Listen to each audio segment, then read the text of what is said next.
پردے کے بارے میں تصنیف حیدر۔ پردہ داری انسانی فطرت ہے۔ انسان پردہ کرتا ہے یا شاید پردہ ڈالتا ہے ان تمام چیزوں پر جو اسے دکھانا ٹھیک نہیں معلوم ہوتی، یا اور زیادہ نفسیاتی توجیہ کیجیے تو جن کو دکھانا برا یا معیوب سمجھا جاتا ہے، یا جن کے دکھ جانے سے کسی قسم کے نقصان کا اندیشہ ہوتا ہے۔ آج اس مضمون میں یہ سمجھنے کی کوشش کر کے دیکھنی چاہیے کہ آخر انسان کیوں چاہتا ہے کہ عورت پردے میں رہے۔ انسان کا لفظ میں نے جان بوجھ کر استعمال کیا ہے۔ اول بات تو یہ تنگ نظری کسی خاص مذہب اور خاص خطے تک محدود نہیں ہے۔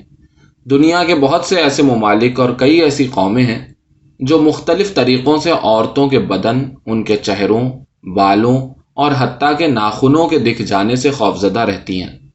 دوسری وجہ انسان کہنے کی یہ کہ اس میں صرف مرد حضرات ہی شامل نہیں، بلکہ بہت سی عورتوں کا اصرار بھی اس بات پر ہے کہ پردہ کیا جائے۔ انٹرنیٹ پر ایک روز لفظ نساء کے تعلق سے کسی کھوج بین میں کوئی دلچسپ سا آرٹیکل نظر آیا۔ دیکھا کہ ایک صاحبہ نے لکھا ہے کہ لفظ نساء کے معنی بھی چھپانے کے ہیں، پردہ کرنے کے ہیں۔ میں عربی سے واقف نہیں، اس لیے اپنے کچھ عربی دان دوستوں سے معلوم کیا تو پتہ چلا کہ نساء کا لفظ دور و نزدیک چھپانے سے کسی بھی طرح تعلق نہیں رکھتا۔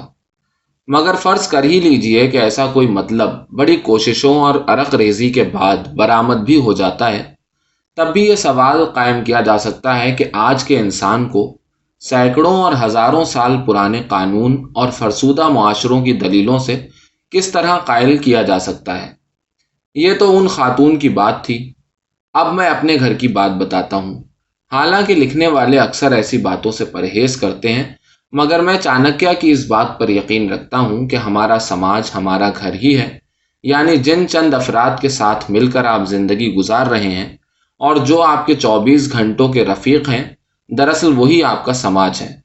یہی وہ لوگ ہیں جو بات بات پر آپ کو دھیان دلاتے ہیں، شرم دلاتے ہیں، باہر کے خیالی سماج کی ننگی آنکھوں سے ڈراتے رہتے ہیں۔ لوگ کیا کہیں گے، لوگ کیا سوچیں گے جیسے جملے اتنی تیزی سے آپ کے دماغ میں گڑتے ہیں کہ آپ بھی ایک خاص عمر تک پہنچتے پہنچتے اس غیر موجود باہری سماج سے خوف کھانے لگتے ہیں اور اپنے کسی دوسرے بھائی بندو کو ڈرانا شروع کر دیتے ہیں۔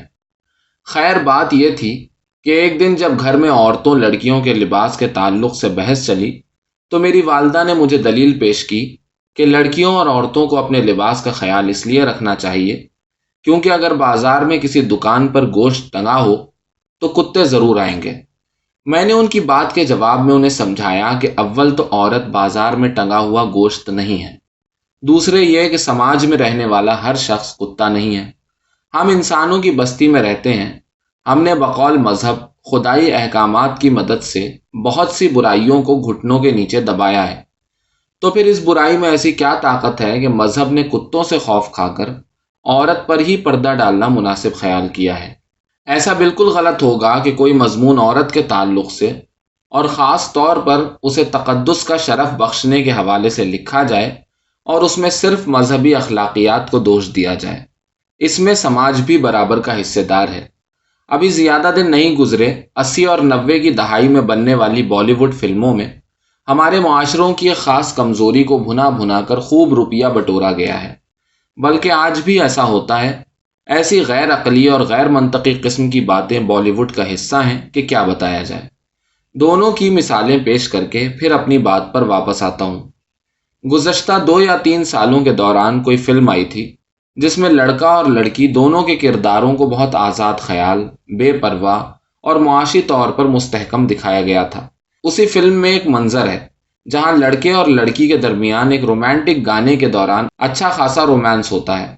بات آگے بڑھنے والی ہوتی ہے کہ گانا ختم ہو جاتا ہے۔ اس بے موقع گانے کے ختم ہونے پر جو اعتراض ہو سکتا ہے وہ تو اپنی جگہ، مگر سب سے بڑی کمزوری یہ ہے کہ گانے کے آخر میں لڑکا اشاروں میں ہی لڑکی سے اس کے بیڈ پر سونے کی اجازت طلب کرتا ہے، مگر لڑکی اسے لات مار کر بھگا دیتی ہے اور وہ اسی کمرے میں پڑے ہوئے ایک صوفے پر جا کر سو جاتا ہے۔ کانڈم کے زمانے میں 2 نہایت آزاد خیال لوگوں کے درمیان ہونے والے جنسی عمل کو صرف اس لیے روکنا کیونکہ اس سے خالص با کردار ہندوستانی لڑکی کی امیج بلڈنگ کی جا سکے، نہایت احمقانہ بات ہے۔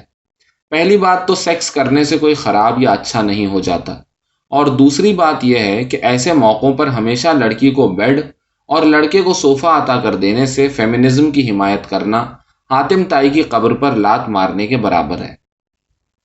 اب دوسرے منظر کی بات بھی کر لیتے ہیں جو 80-90 کی دہائی میں زیادہ دکھایا گیا اور اب حالانکہ کم ہے مگر کہیں نہ کہیں موجود ہے۔ ہوتا یہ ہے کہ جب کبھی کچھ لوگ کسی عورت کا ریپ کرنے آگے بڑھتے ہیں تو عورت ان سے بچنے کے لیے اپنے ہی پیٹ میں چاقو مار لیتی ہے۔ یہ بہت عام منظر رہا ہے۔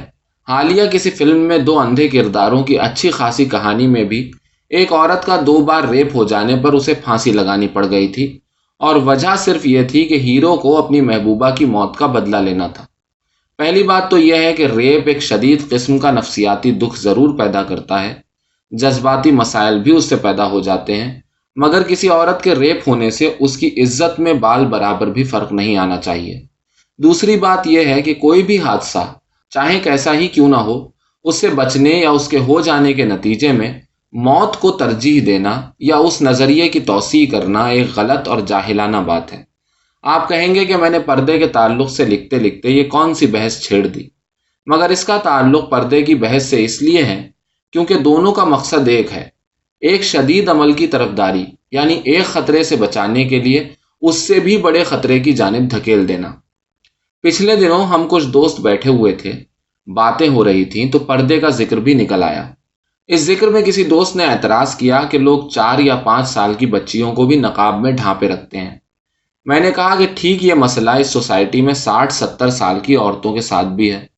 ماورائی اور خیالی قسم کی ثواب و گناہ والی دنیا کو 1 منٹ کے لیے نظر سے اوجھل کر کے دیکھیے۔ جنت کی لالچ میں انسان بہت کچھ کرتا ہے، سو اس نے یہ بھی سوچا ہوگا کہ بچے کو اتنی کم عمری سے اس لبادے میں ڈھال دو کہ اسے ایک عمر کے بعد یہ اپنی آزادی انتخاب لباس جیسی کوئی چیز معلوم ہونے لگے۔ ایسی زیادہ تر لڑکیاں جن پر پردہ ٹھونسا گیا ہے اور جن کو اپنے تنگ نظر خاندان کا دفاع کرنے کی اور کوئی سبیل نظر نہیں آتی، وہ پردے کو اپنی پسند کا نام دے دیتی ہیں۔ اس سے نکلنا بعض اوقات بہت مشکل کام ہوتا ہے۔ اسی بحث میں ہمارے ایک دوست نے بتایا کہ انہیں لباس کے نام پر کرتے پاجامے کا ایسا عادی بنا دیا گیا ہے کہ وہ شارٹس پہننے کا تصور چاہ کر بھی نہیں کر سکتے۔ میں نے خود بہت زمانے تک رہنے والی اپنی ایک نفسیاتی الجھن کو اس محفل میں پیش کیا۔ ہوتا یہ تھا کہ ایک وقت تک جب کپڑے پر سے بھی عضو تناسل کو ہاتھ لگ جاتا تو میں جا کر ہاتھ دھویا کرتا تھا، یعنی اپنے ہی بدن کے ایک صاف حصے سے اس قسم کی الجھن پیدا کر دی گئی تھی کہ وہ الجھن رفتہ رفتہ ناپاکی کے نام نہاد خوف میں تبدیل ہو گئی۔ شاید 2 یا 3 برس پہلے اردو کے ایک معروف محقق جو کہ امریکہ میں کئی برسوں سے رہتے ہیں، ان کا ایک مضمون پڑھا تھا، پردے کے ہی تعلق سے تھا۔ انہوں نے اس میں لکھا تھا کہ 9/11 کے بعد وہ شناخت کے جس بحران کا شکار ہوئے اس سے تب باہر نکل سکے جب انہوں نے کسی جگہ ایک لڑکی کو بھرے مجمع میں یہ کہتے سنا کہ پردہ اس کی پہچان ہے اور وہ اسے نہیں بدل سکتی۔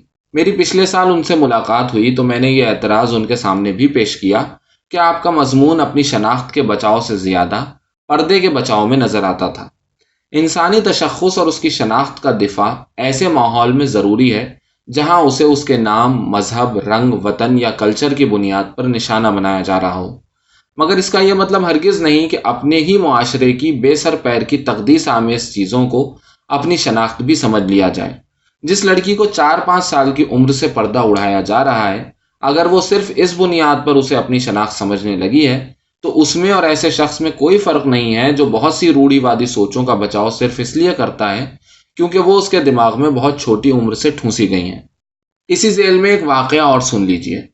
فیس بک پر پچھلے دنوں اپنی کسی شناسہ لڑکی کی ایک پوسٹ دیکھی جس میں اس نے لکھا تھا کہ اسے ایک جگہ ٹیوشن پڑھانے کا موقع صرف اس لیے نہیں دیا گیا کیونکہ اس بچے کے ماں باپ کو اس بات پر اعتراض تھا کہ وہ حجاب پہنتی ہے۔ محض حجاب پہننے پر کسی سے نہ پڑھوانے کا فیصلہ بظاہر بہت متعصب معلوم ہوتا ہے، مگر ممکن ہے کہ وہ ماں باپ کسی ایسے ٹیچر سے بھی اپنے بچے کو نہ پڑھوانا چاہیں جو ٹیکا لگاتی ہو، بھگوا رنگ کے کپڑے پہنتی ہو اور گلے میں مالا ڈال کر گھومتی ہو۔ جب آپ حجاب کو اپنی شناخت سمجھتے ہیں تو آپ کو نہیں بھولنا چاہیے کہ یہ شناخت مذہبی ہے، اور دنیاوی معاملات میں بھی اپنی مذہبی شناخت کو ہر حال میں قائم رکھنے کا رویہ بھی تعصب کی ہی ایک صورت ہے۔ میں نے 2-3 سال قبل ایک جگہ نوکری کی تھی۔ یہ کوئی سرکاری دفتر تھا، مگر تھا اردو زبان سے تعلق رکھنے والا۔